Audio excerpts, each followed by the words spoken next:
Hello guys, my name is Christian and this is my first vlog na akong vlog ngayon about planting lettuce by hydroponics.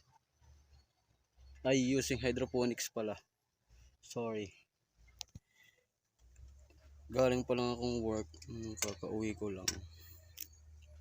Isang linggo ako sa work. Walang uwian. Kakauwi ko lang ngayon.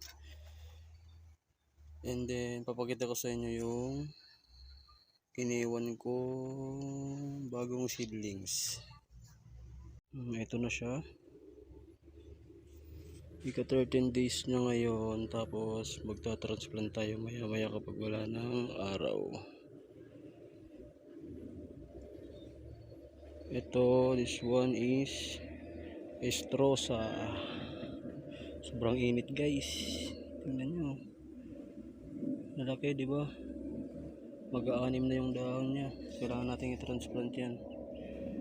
Tsaka ito yung ating Junction, 13 days din yan after sowing.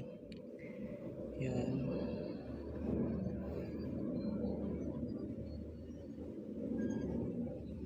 Babalik ko mamaya kapag magta-transplant na tayo. Bye. Hello guys, I'm back. It's already 2:25 ng hapon and sinimulan ko nung magsala ng tubig dito sa balon namin. Ito sila.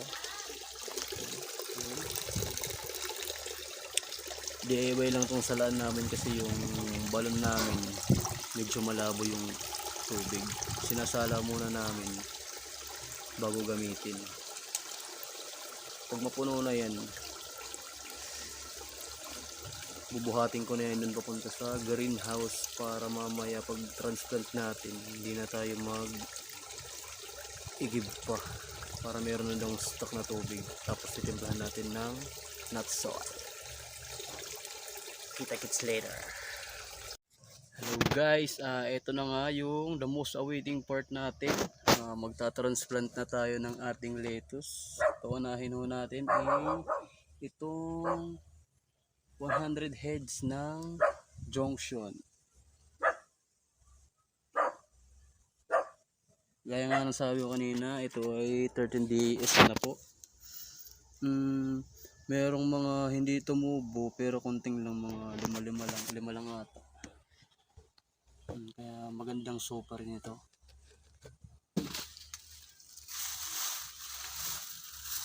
Ito yung ating styro cup. Ito yung ating gagamitin.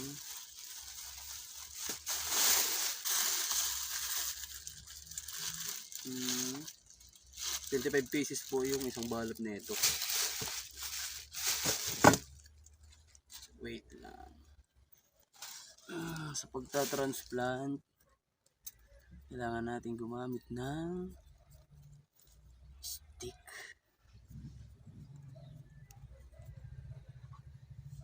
Ganito lang yung gagawin natin.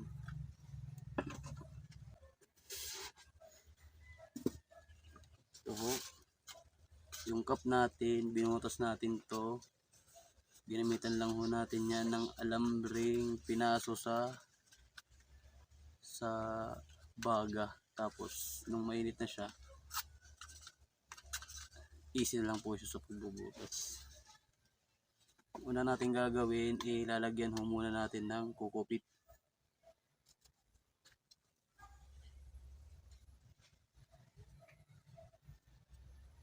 Tapos yung lagyan ng kukupit, bubutasan nyo po siya sa gitna gamit yung daliri nyo.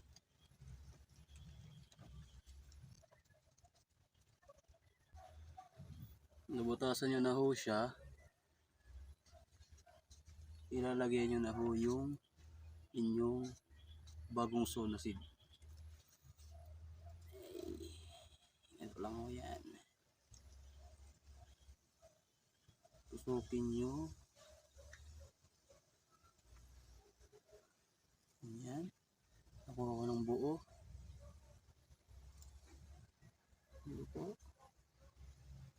Tapos ilalagay na sa cup na may kukupit. Ganyan, di ba ho? Easy lang.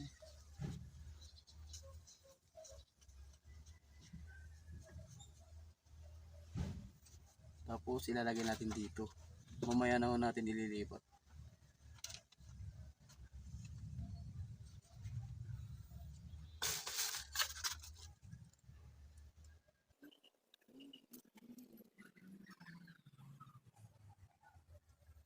Ikatatlong cycle ko pa lang po ito ngayon.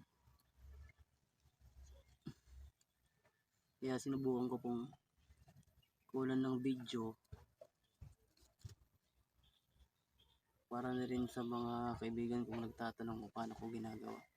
Hirap kasi magpaliwanag kapag isa-isay mo pa sila.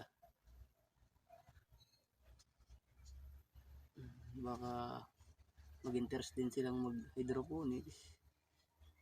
Hindi na po ito bantayan masyado. Konting maintenance lang po yung kailangan nito para lumaki. Hindi ka na po kasi magdidilig araw-araw.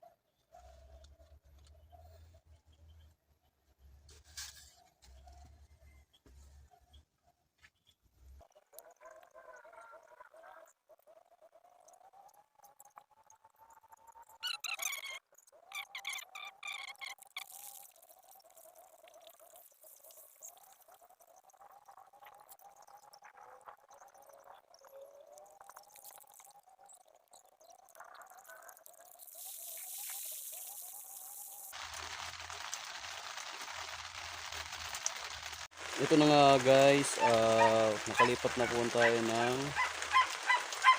15 seeds ng lettuce sa cup. Tapos ililipat na po natin din siya sa styro box na may timplang nozzle. Ito siya. So, timplahan pa natin yan ngayon. Papakita ko sa inyo.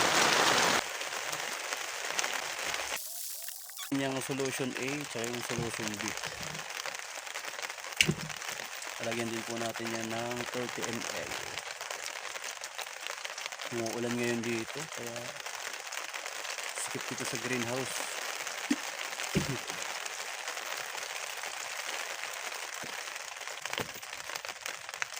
Ito, gagamitan natin ng TDS and EC meter. Yung ppm po ng tubig na normal lang, walang halong solution is 221. Kaya magdadagdag po tayo ng 700 to 800 na ppm. Dapat yung pagsukat ko nito ng itong tubig na may solution natin ay maging 900 to 1000 ppm. Yung sinukat ko 684 ppm pa lang ho siya. Kaya dalagdagan ho natin ng solution. Dagdagan natin ng mga, sabihin natin 15 ml.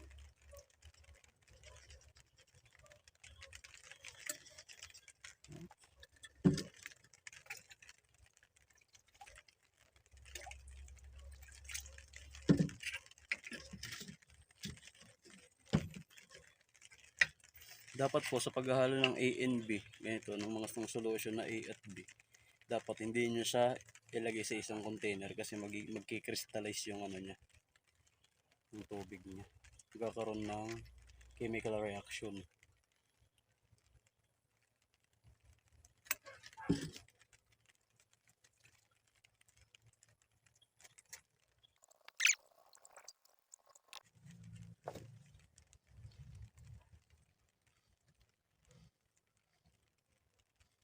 Hindi pa siguro.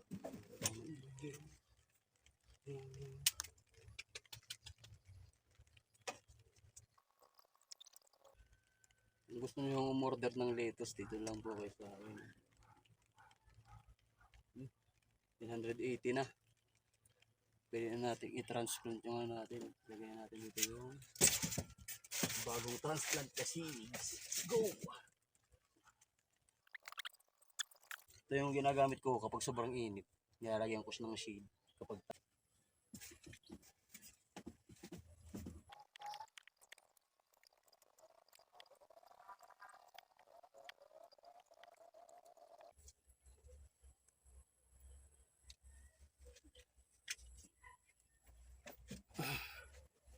Ayun guys. Ulit-ulitin lang natin yung process hanggang matapos tayo. Guys, nabutan tayo ng ulan. Sobrang lakas ng hangin kaya basa tayo. Basa pa nga. Sa transplant lang, nabasa pa.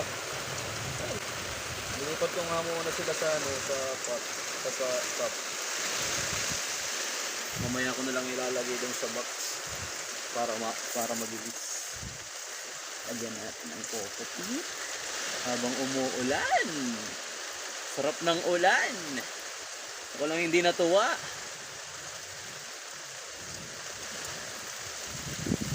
Balikan ko kayo mamaya kapag naayos ko na to. Sobrang lakas talaga ng ulan, guys. Bye-bye. Guys, good morning. Bali, di na ako nakapag-video kagabi. Kasi gabi na ako natapos, tsaka lakas ng ulan. Kung basa na ako.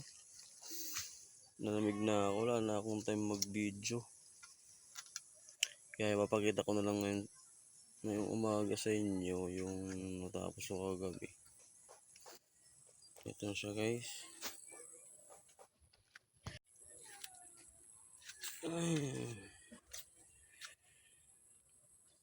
Bali, nakapag-transplant tayo ng ilan ba to? Dun sa taas, dyan sa yung 5 box na yan, bali 70 heads yan ng junction. Tapos dito, 1, 2, 3, 4, 6 times 4, 24, tapos plus 3 cups dito, 27. Bali 97 na junction yung natin na transplant. Kasi itong tatlong to estrosa to eh. Ito. Estrosa. Tapos yun sa 2, 3, 4, 5, 6, 5. 30 plus 3, 33. Tapos ito, 11 cups yan. Bali, 44 na estrosa yung transplant natin. Meron pa tayong tira. Ito. Didiskartehan natin matransplant yan ngayon. Ito na lang yung natin, yung grow box na natitira. 2 grow box. Ay, isa na lang pala kasi yung isa walang takip, nasira.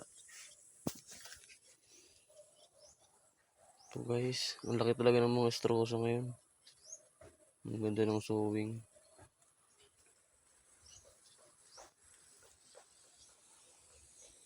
Lakas ng ulang kahapon. Kaya hindi na ako nakapag-video kagabi. Nilamig na din ako kaya minadali ko na. Yun lang guys. Interesado kayo mag hydroponics, follow nyo lang ako. Thank you.